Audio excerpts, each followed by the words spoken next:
Social మీడియాలో నెగిటివ్గా పోస్టులు పెడుతున్నారా? తస్మాత్ జాగ్రత్త. మీ సోషల్ మీడియా ఖాతాలన్నిటిపై పోలీసుల నిఘా ఉంటుందని గుర్తుంచుకోండి.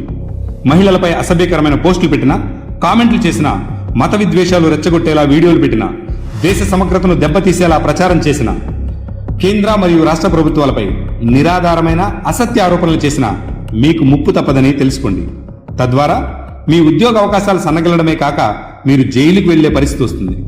కొన్ని దేశాలు మీ సోషల్ మీడియా ఖాతాలను చెక్ చేసి మరీ మీకు వీసా అప్రూవ్ చేస్తుందని తెలుసా?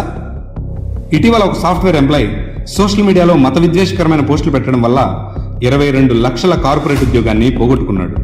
అందుకే ఇలాంటి సమస్యల్లో చిక్కుకోకుండా ఉండటానికి కొన్ని జాగ్రత్తలు పాటించండి. సోషల్ మీడియాను మీ అవసరం మేరకు మాత్రమే వినియోగించడం మంచిది. మతపరమైన, రాజకీయపరమైన విద్వేషాలు రెచ్చగొట్టేలా పోస్టులు పెట్టకండి.